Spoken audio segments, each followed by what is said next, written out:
السلام عليكم ورحمة الله وبركاته. إن الحمد لله الأكرم الذي خلق الإنسان وكرم وعلمه من البيان ما لم يعلم، فسبحان الذي لا يحصى امتنانه باللسان ولا بالقلم. نشهد أن لا إله إلا الله وحده لا شريك له، ونشهد أن سيدنا وسندنا وحبيبنا ومولانا محمدا عبده ورسوله الذي أرسله بالحق بشيرا ونذيرا وداعيا إلى الله بإذنه وسراجا منيرا. فقد قال الله تعالى في كلامه المجيد وفرقانه الحميد: أعوذ بالله من الشيطان الرجيم. بسم الله الرحمن الرحيم. إن الله وملائكته يصلون على النبي يا أيها الذين آمنوا صلوا عليه وسلموا تسليما. اللهم صل على محمد وعلى آل محمد كما صليت على إبراهيم وعلى آل إبراهيم إنك حميد مجيد. اللهم بارك على محمد وعلى آل محمد كما باركت على إبراهيم وعلى آل إبراهيم إنك حميد مجيد. الحمد لله। যে মহান রব্বুল ইজ্জা ওয়াল জালালের দরবারে অসংখ্য অগণিত শুকর ও সুজুদ, যে মহান রব্বুল আলামিন আমাদের সকলকে দুনিয়ার সমস্ত ঝামেলাকে উপেক্ষা করে জান্নাতের বাগান কোরআনের মজলিসে আসার এবং বসার তৌফিক দিয়েছেন, সেই জন্য সুউচ্চ কণ্ঠে আমরা সকলে কালিমাতুশ শুকরিয়া আদায় করছি আলহামদুলিল্লাহ। বিশ্ব মানবতার মুক্তির দিশারি, নবীদের নবী, শ্রেষ্ঠ নবী, নির্যাতিত নিপীড়িত অসহায় মানুষের আশ্রয়দাতা, সমাজের সমাজপতি, জিহাদের সেনাপতি, নবীদের সম্রাট, দো জাহানের বাদশাহ নবী মুহাম্মদ সাল্লাল্লাহু আলাইহি ওয়াসাল্লাম। সম্মানিত হাজিরিন, আজকে আমরা কোরআনে কারীমের আলোচনা শোনার জন্য এখানে এসেছি। আমরা এখানে যা কিছু আলোচনা করা হবে আমরা সকলে মনোযোগ দিয়ে আলোচনাগুলো শোনার চেষ্টা করব, কারণ ছোট জিনিসকেই ছোট বলে আমরা কখনোই অবহেলা করব না। কারণ আল্লাহ পাক রব্বুল আলামিন কোরআনে কারীমে এমন কিছু আয়াত বলেছেন যেটা শুনলে হয়তো আপনারা অবাক হয়ে যাবেন। আল্লাহ রাব্বুল আলামিন বলেন: ফামান ইয়ামাল মিসকাল যাররাতিন খায়রান ইয়ারাহু ওয়া মান ইয়ামাল মিসকাল যাররাতিন শাররান ইয়ারাহু। আল্লাহ রাব্বুল আলামিন বলেন, বান্দারে, যারা পরিমাণ, অণু পরিমাণ যদি খারাপ কাজ করো, চুল পরিমাণ খারাপ কাজ করলে কিয়ামতের দিন তুমি দেখতে পাবে। আর অণু পরিমাণ, যারা পরিমাণ, বিন্দু পরিমাণ যদি খারাপ কাজ করো বান্দারে, তাও কিয়ামতের দিন তুমি দেখতে পাবে। কত ভয়ঙ্কর আয়াত এগুলো! কিয়ামতের দিন আমাদের চুল পরিমাণ কোনো জিনিস ছাড় দেয়া হবে না, আল্লাহ পাক রব্বুল আলামিন এই আয়াতের মধ্যে বলছেন। তাহলে আমরা হয়তো অনেকেই ছোট্ট জিনিসকে ছোট্ট মনে করে হয়তো মনে করি এটা কি অপরাধ, হয়তো এই কোরআনের মাজলিস আমরা হয়তো অনেকে মনে করতেছি এখানে বসলে আর কি হবে, এখানে বসে আর লাভ কি।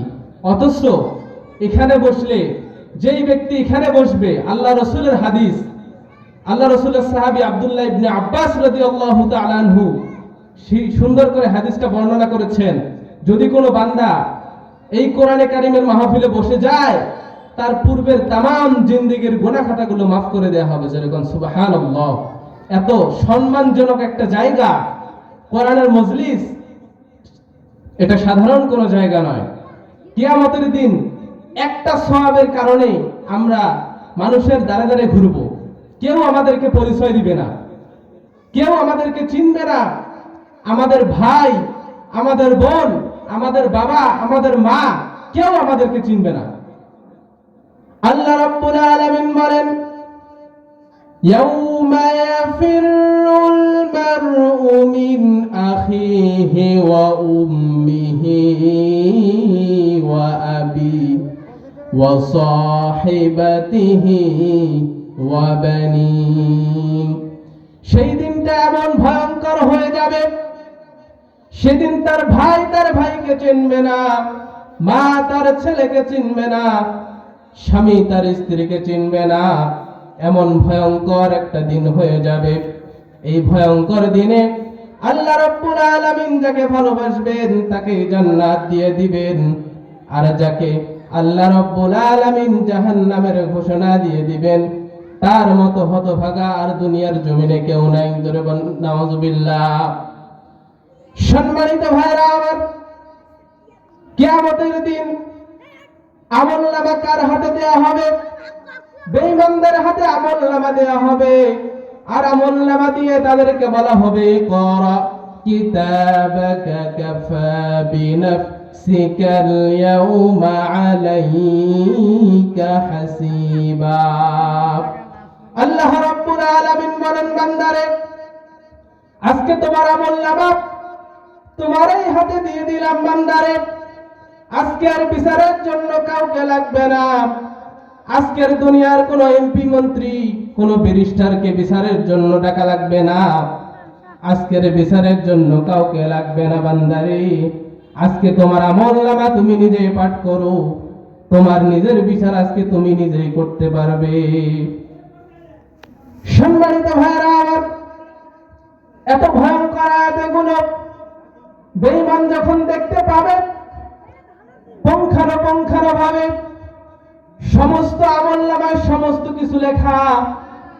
আমলনামায় রাত 12টার পরে কি করেছিল, কোন সময় কি করেছিল, কোন দিন কি করেছিল, সমস্ত কিছু আমলনামায় লেখা থাকবে।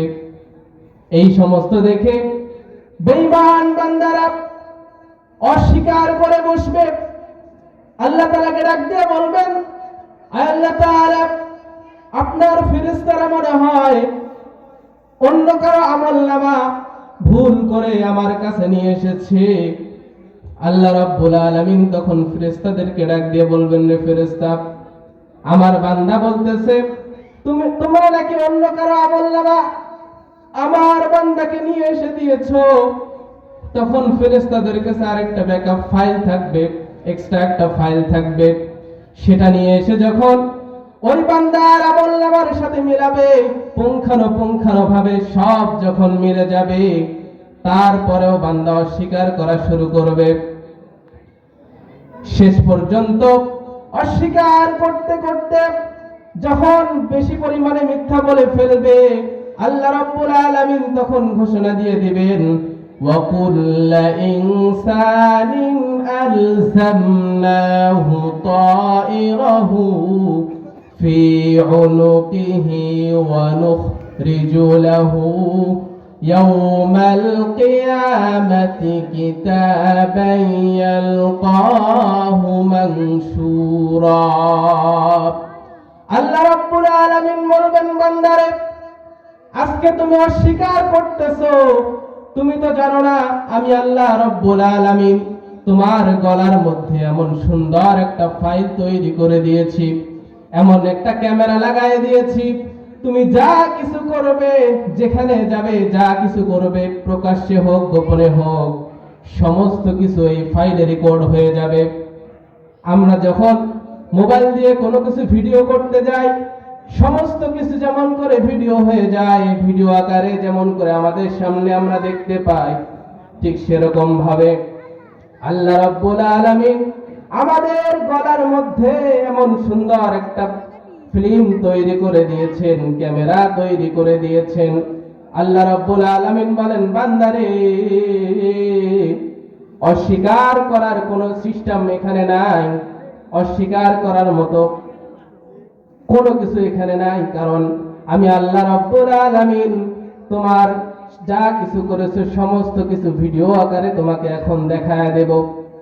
এই সমস্ত কিছু যখন বেঈমান বান্দা দেখতে পাবে, তার সমস্ত অপকর্মগুলো ভিডিও হয়ে গিয়েছে, তার প্রেস্টিজ বাঁচানোর কারণে, প্রেস্টিজ বাঁচানোর জন্য আল্লাহ রাব্বুল আলামিনকে বলবে, আল্লাহ এইটাও আমার কিছু না, এটা আমি না, হয়তো আপনার অন্য কোনো বান্দার জিনিস এখানে রেকর্ড হয়েছে, ভিডিও হয়েছে। এই কথা বলার সঙ্গে সঙ্গে আল্লাহ রাব্বুল আলামিন ক্ষেপে গিয়ে, রেগে গিয়ে এমন ভয়ঙ্কর ভাবে আল্লাহ রাব্বুল আলামিন একটা আয়াত বলবেন, সেটা হলো আল-ইয়াউমা নাখতিমু আলা আফওয়াহিহিম ওয়া তুকাল্লিমুনা আইদিহিম ওয়া তাশহাদু আরজুলুহুম বিমা কানু ইয়াকসিবুন।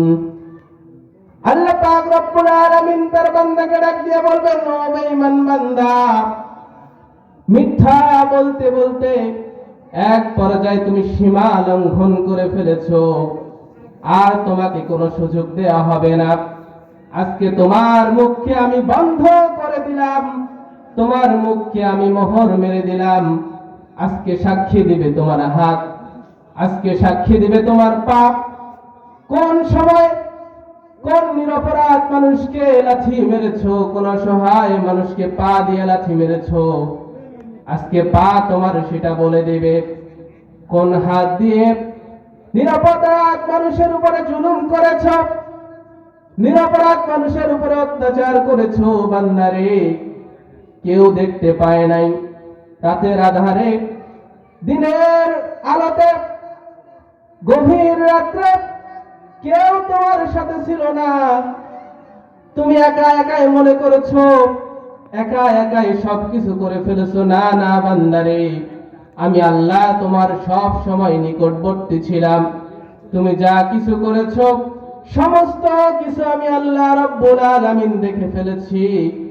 অস্বীকার করার কোনো কারণ নাই এখানে, অস্বীকার করার মতো কোনো সিস্টেম আমার এখানে নাই। আমি আল্লাহ রাব্বুল আলামিন তোমার মুখে মোহর মেরে দিলাম। আজকে তোমার সমস্ত অঙ্গ প্রত্যঙ্গগুলো সাক্ষী দিয়ে দিবে।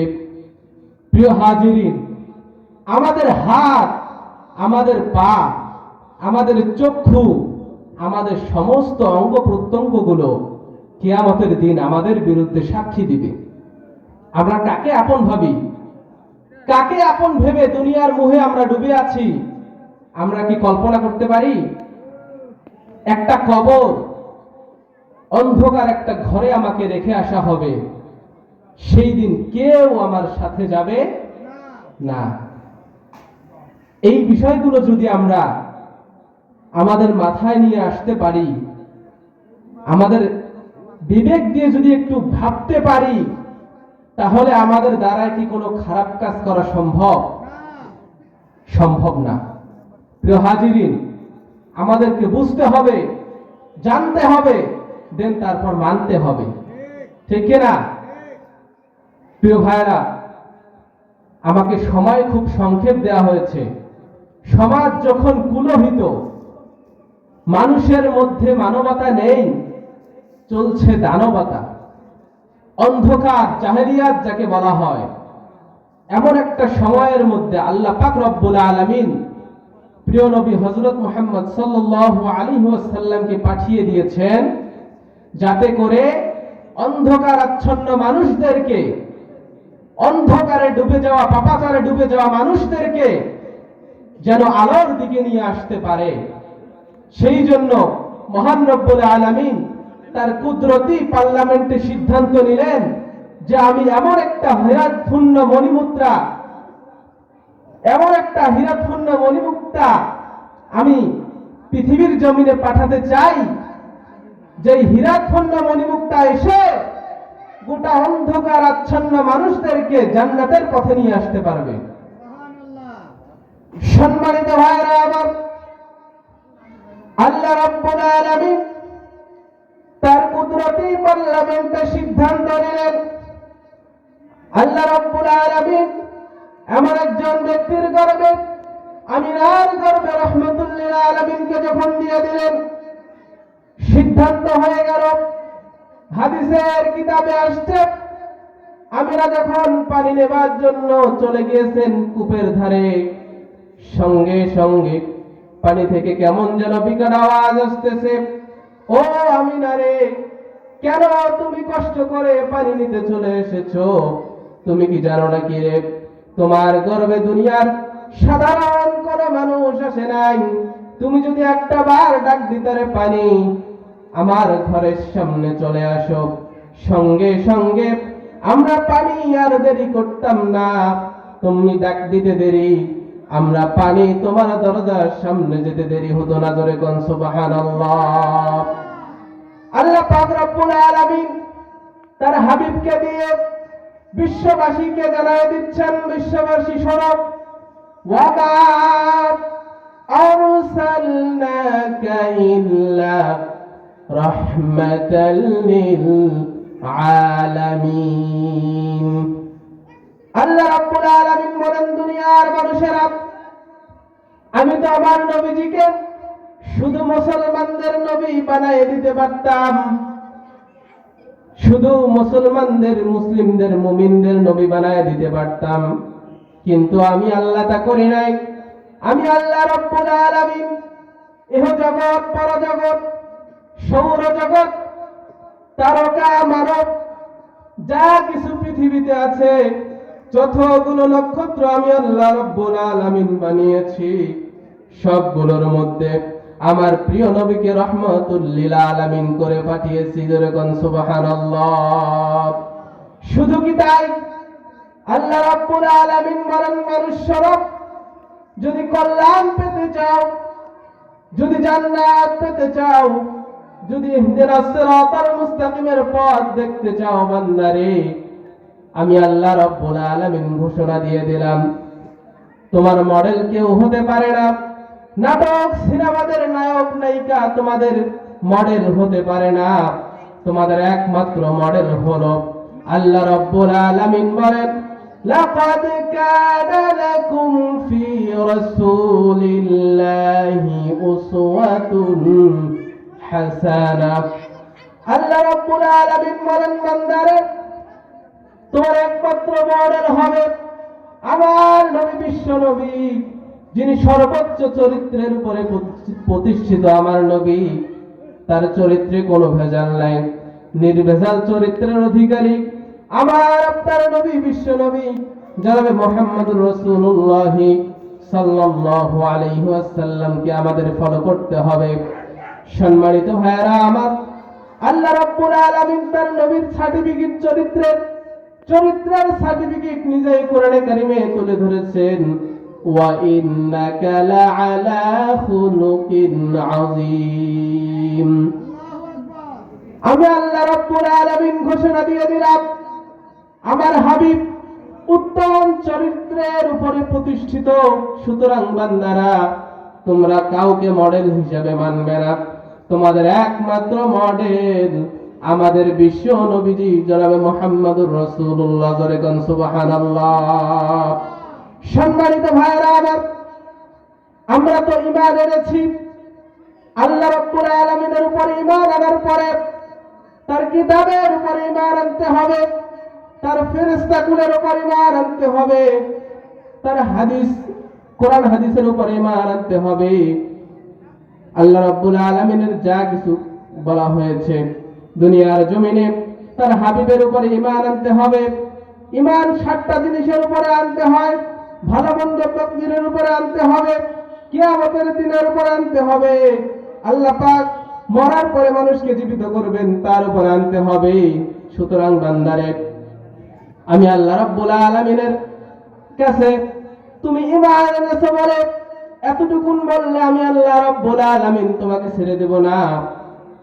তুমি যদি ঈমানদার দাবি করো, নিজেকে যদি বলো ঈমানদার, তাহলে আমি আল্লাহ রাব্বুল আলামিন অবশ্যই তুমি কেন ঈমানদার কিনা তোমাকে পরীক্ষা করার জন্য আল্লাহ রাব্বুল আলামিন বলেন, আহাসিবান নাস আন ইউতরাকু আন ইয়াকুলু আমান্না ওয়া হুম লা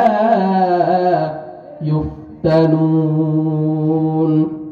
আল্লাহ রাব্বুল আলামিন বলেন, বান্দারে, তুমি যদি নিজেকে ঈমানদার দাবি করো, শুধু ঈমানদার দাবি করলেই হবে না, তুমি ঈমানদার কিনা সেটা পরীক্ষা করব আমি আল্লাহ।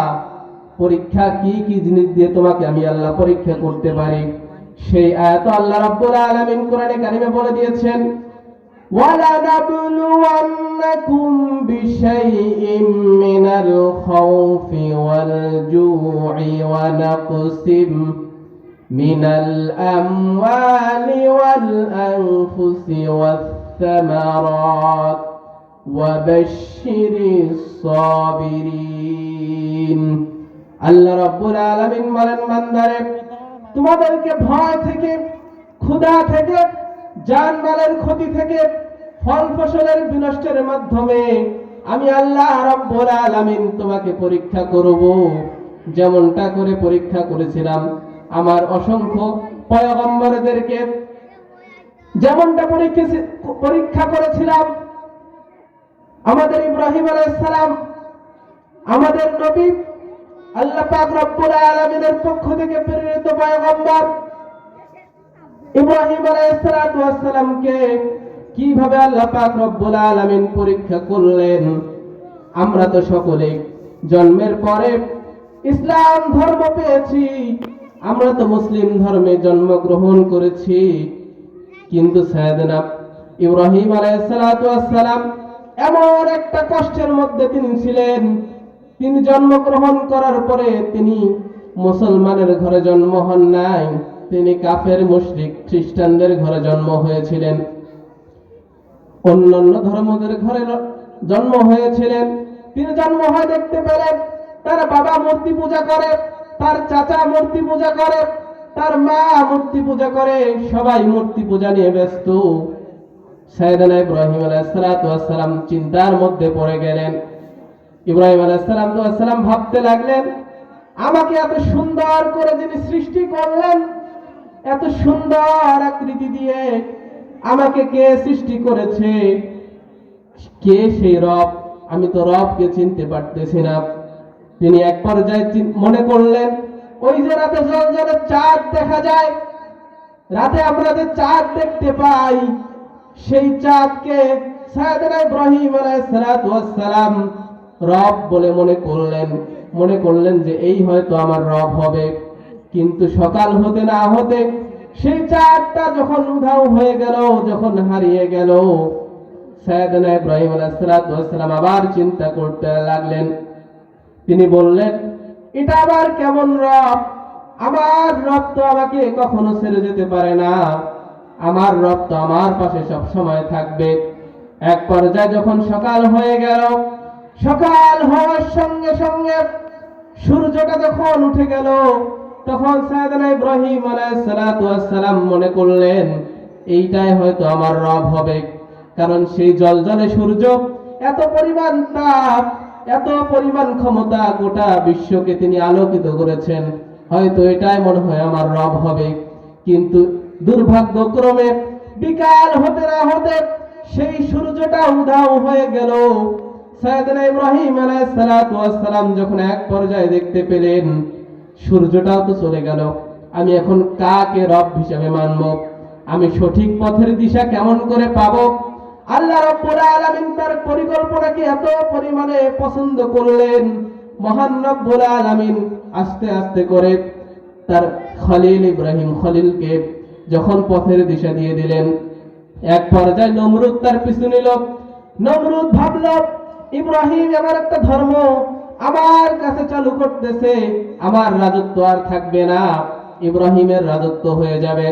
এক পর্যায়ে নমরুদ যখন কৌশল করা শুরু করলো, ইব্রাহিম আলাইহিস সালামকে ধ্বংস করার জন্য, হত্যা করার জন্য নমরুদ করলো কি, একটা তীরের মধ্যে একটা তীর নিয়ে আকাশ বরাবর একটা তীর যখন নিক্ষেপ করলো, নিক্ষেপ করার পরে পরে সাইয়েদনা ইব্রাহিমকে ডাক দিয়ে বললেন যে ইব্রাহিম, আমি তোমার রবকে হত্যা করে ফেলেছি। ইব্রাহিম আলাইহিস সালাম বললেন, আমার রব তো সেই রব, আমার রবের উপরে কোনো রাজত্ব চলে না। সকল ক্ষমতার মালিককে বলেন, সকল ক্ষমতার মালিককে আল্লাহ পাক রব্বুল আলামিন। সেই আল্লাহকে কি ধ্বংস করা যায়? আল্লাহকে কি হত্যা করা যায়? আল্লাহ রব্বুল আলামিন বলেন, হুয়াল আউয়ালু ওয়াল আখিরু ওয়াল যাহিরু ওয়াল বাতিনু ওয়া হুয়া বিকুল্লি শাইইন আলিম। তিনি প্রকাশ্য, তিনি গোপন, তিনি শুরু, তিনি শেষ। সকল ক্ষমতা কারো হতে পারে না। সকল ক্ষমতা একমাত্র, কেবলমাত্র, শুধুমাত্র কার? একমাত্র কার? আল্লাহ পাক রব্বুল আলামিন। তিনি সকল ক্ষমতার মালিক।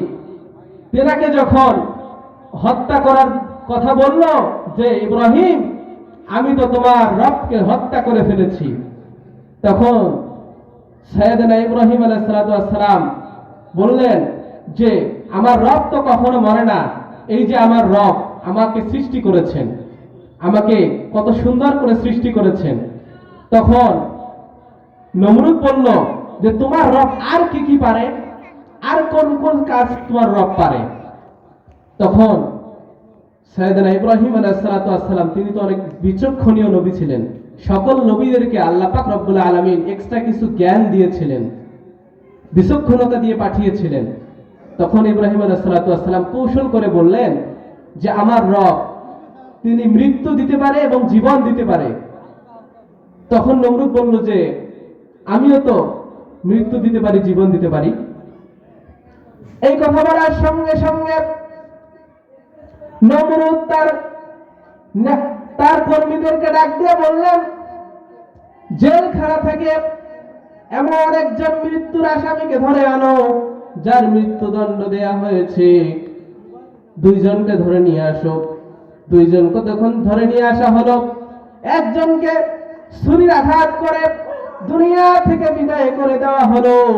দ্বিতীয় জনকে যখন দুনিয়া থেকে বিদায় করে দেওয়ার জন্য তার উপরে ছুরি নিক্ষেপ করা হবে, সেরকম দ্বিতীয় ব্যক্তির উপরে যখন ছুরি নিক্ষেপ করা হবে, ঠিক সেই মুহূর্তে ছুরিটা ঘুরায় নিল, নিয়ে ইব্রাহিম আলাইহিস সালামকে বলল যে দেখো, প্রথম ব্যক্তিকে আমি হত্যা করে ফেলেছি, কিন্তু দ্বিতীয় ব্যক্তিকে হত্যা করতে গিয়ে আবার হত্যা করলাম না। তাহলে প্রথম ব্যক্তিকে আমি মৃত্যু দিয়ে দিলাম, দ্বিতীয় ব্যক্তিকে মৃত্যু দিতে গিয়ে আবার জীবন দিয়ে দিলাম, তাকে মৃত্যু দিলাম না।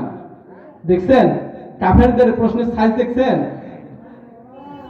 তো আল্লাহ পাক রব্বুল আলামিন তো নবীদেরকে অনেক বিচক্ষণতা দিয়ে পাঠিয়েছেন। তিনি তখন বললেন যে তুমি তো বুঝলাম তুমি এটা পারো, কিন্তু আমার আল্লাহ পাক রব্বুল আলামিন তিনি তো পূর্ব দিক দিয়ে যখন সূর্য ওঠে, তখন এক পর্যায়ে যখন নমরুদকে বলল যে আমার রব তো পূর্ব দিক থেকে সূর্য ওঠায়, তুমি তোমার যদি ক্ষমতা থাকে তুমি পশ্চিম দিক থেকে সূর্য ওঠায় দেখো তো, আমাকে দেখাও, তখন আমি তোমাকে রব বলে মানব।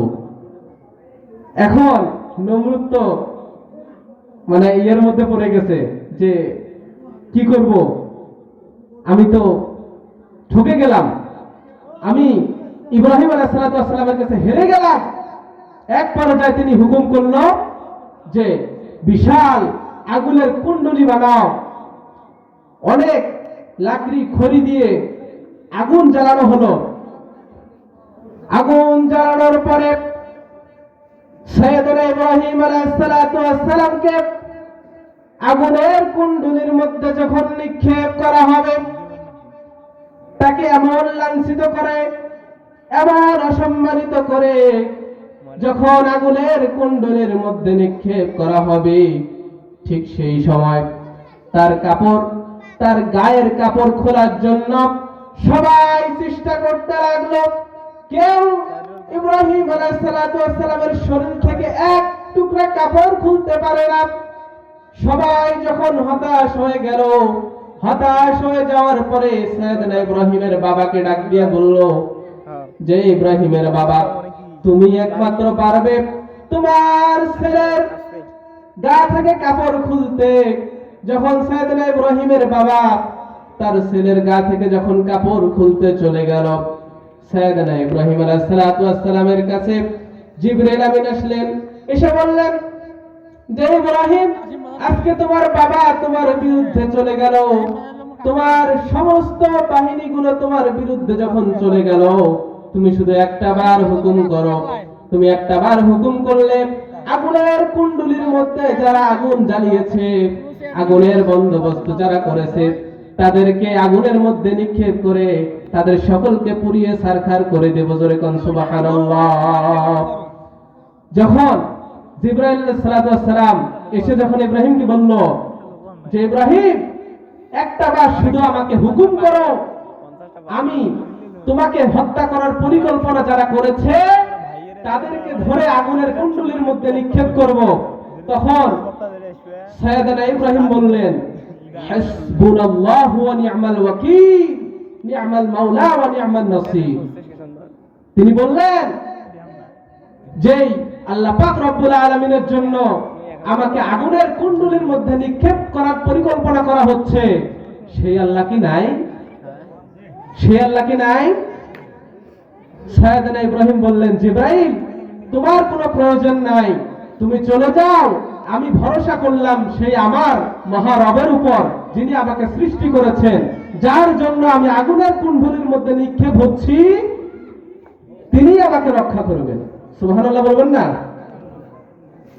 যখন এই কথা বলল, আল্লাহ পাক রব্বুল আলামিন তার উপরে এমন খুশি হয়ে গেলেন।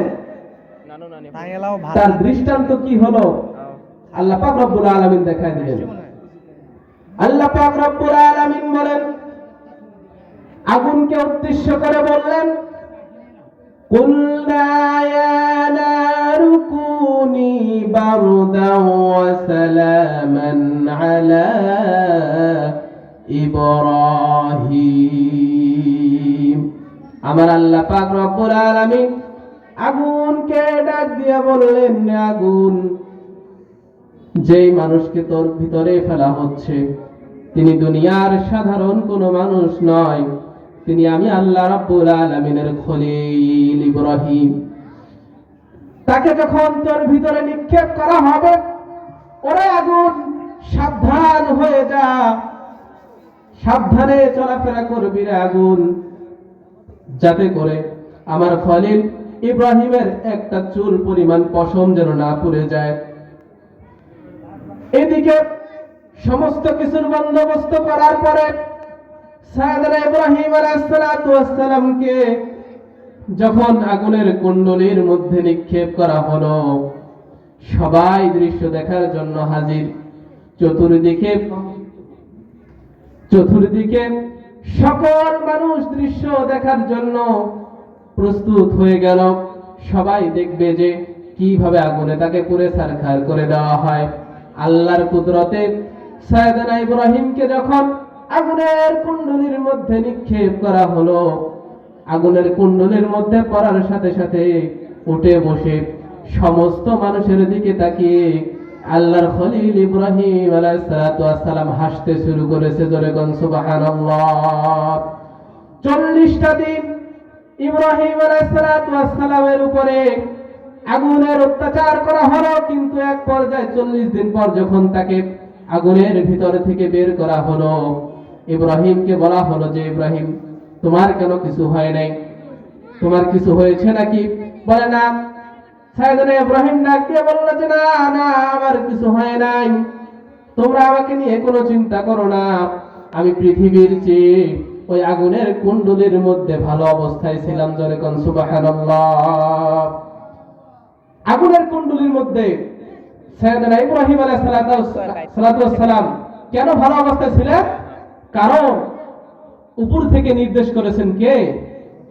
আল্লাহ পাক রব্বুল আলামিন নির্দেশ করেছেন বিধায় তিনি আগুনের কুণ্ডলীর ভিতরেও ভালো অবস্থায় ছিলেন। আল্লাহ পাক রব্বুল আলামিন বলছেন ওয়া সালামুন আলা ইব্রাহিম, আগুন তুমি ইব্রাহিমের জন্য সালাম, মানে শান্তির একটা জায়গা হয়ে যাও। যেরকম সুবহানাল্লাহ। তাহলে আল্লাহ রাব্বুল আলামিনের রাস্তায় জীবন দিতে আমরা প্রস্তুত আছি না? আল্লাহ রাব্বুল আলামিনের রাস্তায় যদি জীবন দিয়ে শাহাদাত বরণ করতে পারি, সেই শাহাদাতের মৃত্যু হবে একটা পিঁপড়ায় কামড় দিলে যেমন কষ্ট হয় সেরকম কষ্ট। সুবহানাল্লাহ বলেন। সম্মানিত হাজিরিন, আমার সময় খুব সংক্ষেপ, যার কারণে আলোচনা আর দীর্ঘ করলাম না। আমি ছোট মানুষ, সবেমাত্র এই পর্যায়ে চলে এসেছি। আপনারা সবাই আমার জন্য দোয়া করবেন। আমি আপনাদের এলাকারই কৃতি সন্তান, যদি ভুলভ্রান্তি করে থাকি ক্ষমা দৃষ্টিতে দেখবেন। আর আমার জন্য দোয়া করবেন যেন ভালো একজন আলেম হিসেবে আপনাদের সামনে কথা বলতে পারি। এই দোয়া আপনাদের কাছে কামনা থাকলো। সকলে ভালো থাকবেন, সুস্থ থাকবেন। সকলের সুস্বাস্থ্য কামনা করে আমার বক্তব্য এখানে শেষ করছি। ওয়া আখিরু দাওয়ানা আলহামদুলিল্লাহি রাব্বিল আলামিন। ওয়া আসসালামু আলাইকুম ওয়া রাহমাতুল্লাহি তাআলা ওয়া বারাকাতুহু।